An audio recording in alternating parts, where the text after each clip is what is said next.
అలానే మిస్ఎస్ రావు ఎకరం 12 కోట్ల రూపాయలు విలువ చేసేటువంటి భూమిని ఒక్క రూపాయికి ఎవరైనా ఇస్తారా? ఇవ్వరు. కానీ కేసీఆర్ గారు ఇచ్చారు. ముఖ్యమంత్రిగా ఉన్నప్పుడు ఎవరికి ఇచ్చారు? విశాఖ పీఠాధిపతి స్వరూపానందేంద్ర సరస్వతికి ఇచ్చారు. ఎంత ఇచ్చారంటే దాదాపుగా 2.5 ఎకరం ఇచ్చారు. ఆల్మోస్ట్ 30 కోట్ల ఆస్తి 3 రూపాయలకి ఇచ్చారు. 2.5 రూపాయికే 2.5 రూపాయికి 30 కోట్లు విలువ చేసేటువంటి భూమిని కూకాపేటలో ఇచ్చారు. రాజశ్యామల ఆలయము, వేద పాఠశాల ఇలాంటివన్నీ నిర్మించడానికి ఆయనకి అక్కడ ఇచ్చారు. ఆ సమయంలోనే ఆయన ఎకరం 100 కోట్లకు అమ్మారు కేసీఆర్ గారు ప్రభుత్వ భూముల్ని. మరి స్వరూపానందేంద్ర సరస్వతి విశాఖ పీఠాధిపతి ఆంధ్ర స్వామీజీకి ఇక్కడ 2.5 రూపాయికి 30 కోట్ల రూపాయల ఆస్తి ఎవరు ఇస్తారా? ఇచ్చినటువంటి కేసీఆర్ గారిని ఎవరన్నా ప్రశ్నించారా? ప్రశ్నించరు, నిలదీయరు. ఇప్పుడు హైదరాబాద్ సెంట్రల్ యూనివర్సిటీకి సంబంధించినటువంటి భూముల్ని వేలం వేసి ప్రభుత్వం డబ్బుని సేకరించాలి అని ఆలోచిస్తూ ఉంటే దాని మీద కోర్టుకు వెళ్ళి ఏం చేశారో మనందరికీ తెలుసు. హైడ్రా విస్తరించడానికి ప్రయత్నం చేస్తుంటే ఈ కల్వకుంట్ల ఫ్యామిలీ ఏం చేస్తుందో మనందరం చూస్తూ ఉన్నాం.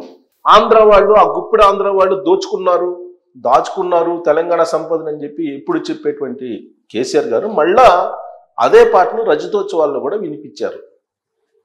మరి ఏం చేసిన పని ఏంటి? ఇంకోటి చిన్నజీఆర్, ఈయన యాదాద్రి టెంపుల్ డెవలప్మెంట్ అథారిటీ కింద ఉన్నటువంటి భూమిని అక్కడ 4-5 కోట్ల రూపాయలు ఎకరం ఉంటే 16 లక్షల రూపాయలకి 3.5 ఎకరం ఇచ్చేశారు. దాదాపు 2 ఎకరాల చిల్లర అన్నారు, 3.5 ఎకరం కాదు 2 ఎకరాల 30 గుంటలు ఏమన్నారు.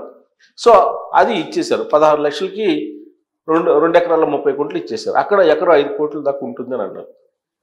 ఇక కేసీఆర్ గారి పరిపాలన మొత్తం కనుక 10 ఏళ్లలో చూస్తే రైట్లో చిన్నజీఆర్, లెఫ్ట్లో స్వరూపానంద. మీకు 2018కి వచ్చేటప్పటికి రైట్లో స్వరూపానంద, లెఫ్ట్లో చిన్నజీఆర్. 2023కి వచ్చేటప్పటికి లెఫ్ట్ రైట్ స్వరూపానందే.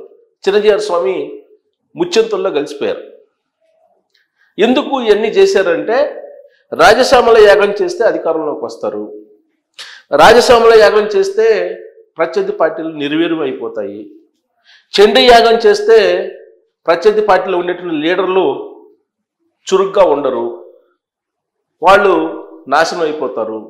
ఇలాంటివి అన్నీ కూడా మూఢనమ్మకాలను పెంచి పోషించారు అనేది ప్రధానమంత్రి నరేంద్ర మోడీ గారు కేసీఆర్ గురించి చెప్పినటువంటి మాట ఎన్నికల సమయంలో. మరి ఇదంతా నేను ఎందుకు చెప్తున్నానంటే సేమ్ ఇలాంటిదే 2019-24 మధ్యలో జగన్మోహన్ రెడ్డి గారు కూడా చేశారు. బేసికల్గా ఆయన క్రిస్టియన్ జగన్మోహన్ రెడ్డి గారు. ఆయన్ని హిందూ మతంలోకి మార్చడానికి కృష్ణానదిలో కలిపారు స్వరూపానంద.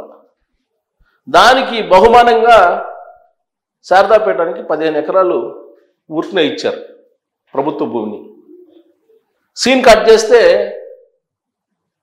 జగన్మోహన్ రెడ్డి గారు 2024లో ఓడిపోయారు. రాజశ్యామల యాగం చేశారు. ఆ రాజశ్యామల యాగంతో పాటు అనేక యాగాలు చేశారు. అయినా కానీ జగన్మోహన్ రెడ్డి గారిని ఆంధ్రప్రదేశ్ ప్రజలు ఏ విధంగా 11 స్థానాలతో పరిమితం చేశారో మనందరికీ తెలుసు. మరి ఇప్పుడున్నటువంటి ప్రభుత్వం ఎంక్వైరీ చేస్తే విశాఖలో ఉండేటువంటి ఈ స్వరూపానంద శారదాపీఠం మొత్తం ప్రభుత్వ భూమిని ఆక్యుపై చేసి కట్టింది అని చెప్పి తేలింది. దాంతో ఆయనకి ఇచ్చినటువంటి ప్రభుత్వ భూముల్ని వెనక్కి తీసుకుంటూ ఈ ప్రభుత్వం నిర్ణయం తీసుకుంది, స్వాధీనం కూడా చేసుకుంది కొంతమేరకు. ఈ మిగిలినటువంటి ప్రధానమైనటువంటి ఆలయం ఏదైతే ఉందో అక్కడ రాజశ్యామల టెంపుల్ అలాగే మిగిలిన టెంపుల్స్ ఉన్నాయి. ఆ భూమి కూడా ఆక్యుపై చేసి కట్టిందే అనేది సర్వేలో తేలింది. కాకపోతే ఎప్పుడో ఇతను స్వరూపానంద విశాఖకి అద్దెకు వచ్చి ఆ అద్దె ఇంట్లో ఉంటే ఆ అద్దె ఇంటి ఓనర్కి సంబంధించినటువంటి స్థలం అది, దాన్ని ఆక్యుపై చేసి ఆ టెంపుల్ని కట్టారు అనేది స్థానికులు చెప్తూ ఉన్నారు. దానికి సంబంధించిన రిపోర్ట్ కూడా వచ్చింది కొన్ని పేపర్లో. మరి ఇలాంటి ఆరోపణల నడుమ 2019 నుంచి 2024 మధ్యలో సమాంతర ప్రభుత్వాన్ని నడిపినటువంటి స్వరూపానంద ఇప్పుడు ఉక్కిరిబిక్కిరి అవుతున్నారు. అక్కడ అసలు పీఠాన్ని నిర్వహించాలా నిర్వహించకూడదా అనేటువంటి సందిగ్ధంలో పడిపోయారు.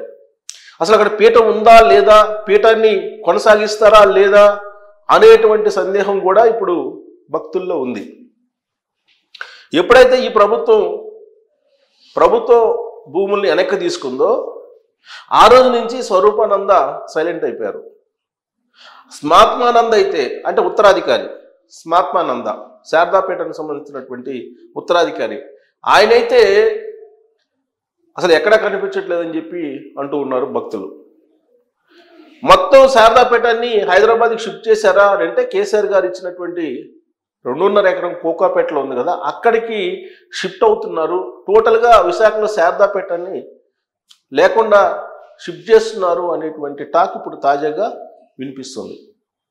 మరి కేసీఆర్ గారు ఫామ్ హౌస్లో ఈ మధ్యకాలంలో ఏదో కొన్ని పూజలు చేయించారనేది కూడా వచ్చింది పేపర్లో. ఆ పూజలు ఫలిస్తే కనుక రేవంత్ రెడ్డి గారు ముఖ్యమంత్రిగా దిగిపోతారనేది ఆయన నమ్మకం అని కూడా ఆయన అభిమానులు కొంతమంది చెప్పారు. సో అందుకే ఈ మధ్యకాలంలో పూజలు చేశారు. ఆ పూజలు చేసినటువంటి క్రమంలోనే తీహార్ జైలు నుంచి కవిత బయటకు వచ్చారు. కవిత బయటకు వచ్చిన తర్వాత కూడా కొన్ని పూజలు చేయించారు. అలాగే హిమాన్షుని కూడా పిలిపించారు అమెరికా నుంచి, ఆయన చేత కూడా ఆ పూజ అయిపోయిన తర్వాత ఒక మొక్క నాటించారు. ఇలాంటి కథనాలు రకరకాలుగా వచ్చాయి. మరి వాటిని నమ్మొచ్చా అని అంటే దానికి పార్టీ వాళ్ళు కొన్ని చెప్తున్నారు. పూజలు ఎప్పుడు సహజంగా చేస్తూ ఉంటారు కేసీఆర్, అది కొత్త ఏం కాదు కదా అని. పైగా బహిరంగంగా అందరికీ తెలిసింది ఏంటంటే 2014లో గెలిచిన తర్వాత ఆయన రాజశ్యామల యాగం చేయించారు, చండీ యాగాలు చేయించారు, కొన్ని వందల మంది ఋత్వికులను పెట్టి. ఆ పూజలు అయిపోయిన తర్వాత తెలుగుదేశం పార్టీని లేకుండా చేశారు. ఆ పూజల ఫలితంగానే తెలుగుదేశం పార్టీ తెలంగాణలో లేకుండా పోయింది. కేసీఆర్ గారు తెలుగుదేశం పార్టీని టార్గెట్గా చేశారనేది అప్పట్లో వినిపించింది. 2018లో వచ్చిన అసెంబ్లీ ఎన్నికల్లో రెండోసారి ముఖ్యమంత్రి అయిన తర్వాత కాంగ్రెస్ పార్టీని విలీనం చేసుకున్నారు టీఆర్ఎస్ పార్టీలో. దానికంటే ముందు రాజశ్యామల యాగం, ఈ చండీ యాగాలు చేశారు. దాని కారణంగానే కాంగ్రెస్ పార్టీ బలహీనపడిపోయింది, విలీనం అయిపోయింది అని చెప్పి అనుకున్నారు. సేమ్ అలానే 2023 అసెంబ్లీ ఎన్నికల్లో కూడా ఆయన రాజశ్యామల యాగం, చండీ యాగాలు, సహస్ర చండీ యాగాలు ఇవన్నీ కూడా చేశారు. సీన్ కట్ చేస్తే అధికారం కోల్పోయి ఫామ్ హౌస్లో ఉన్నారు. ఫామ్ హౌస్కే పరిమితం అని చెప్పి రేవంత్ రెడ్డి గారు ఇప్పుడు చెప్తున్నారు. ఇక ఫామ్ హౌస్కే పరిమితం, అక్కడి నుంచి అటే ఇంకనా అని చెప్పి ఇంకో పదం కూడా ఉపయోగించారు. అది నేను చెప్పదలుచుకోవాలి మీకు. సో అట్నుంచి అటే అని చెప్పి రేవంత్ రెడ్డి గారు చెప్తున్నారు. మరి ఇప్పుడు స్వరూపానంద కంప్లీట్గా ఇప్పుడు హైదరాబాద్కి షిఫ్ట్ చేస్తున్నారంటే ఇక కేసీఆర్ గారి ఫ్యామిలీ రాజకీయ పురోభివృద్ధి కోసం మరి ఇక్కడికి షిఫ్ట్ చేస్తున్నారేమో అక్కడి నుంచి విశాఖ శారదాపీఠాన్ని.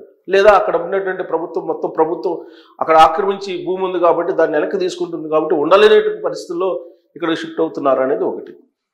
ఇక చిన్నజీఆర్ స్వామి, ఈ చిన్నజీఆర్ స్వామికి సంబంధించినటువంటి విష్ణు స్వామి అని ఒక ఆయన ఉన్నారు. ఆయన తతంగం అంతా ఈ మధ్య బయటకు వచ్చింది. ఈ ముచ్చింతల్లో అక్కడ భూములు ఎంత కేటాయించారో అక్కడ కార్యక్రమం ఇవన్నీ కూడా మనం చూసాం.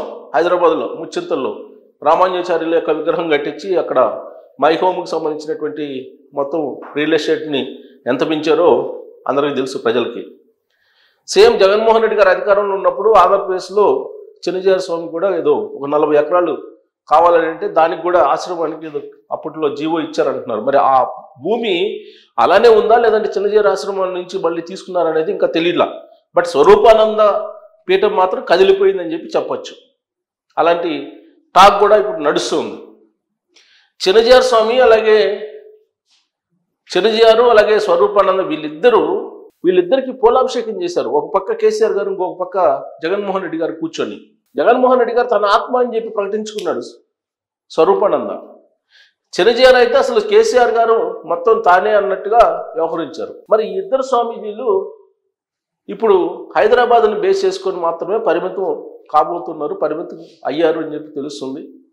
మరి రాబోయే రోజుల్లో మళ్ళా వాళ్ళ ఆత్మలను బయటికి తీసుకొస్తారా, బయటికి తీసుకురావడానికి పూజలు మళ్ళీ మొదలు పెడతారా, లేదంటే ఇప్పటికైనా ఈ జరిగినటువంటి వ్యవహారాలని రివ్యూ చేసుకొని వాళ్ళు పూజా పునస్కారాలకే పరిమితం అవుతారా, లేదంటే ఆంధ్ర రాష్ట్ర పరిపాలనల మీద, తెలుగు రాష్ట్రాల పరిపాలనలో మళ్ళా జోక్యం చేసుకోవడానికి వాళ్ళకు ఉండేటువంటి శక్తుల్ని ప్రయోగిస్తారా? ఆ శక్తుల్ని ప్రయోగిస్తే అవి ఫలిస్తాయా అనే దాని మీద మీరు కామెంట్ చేయొచ్చు. Thank you.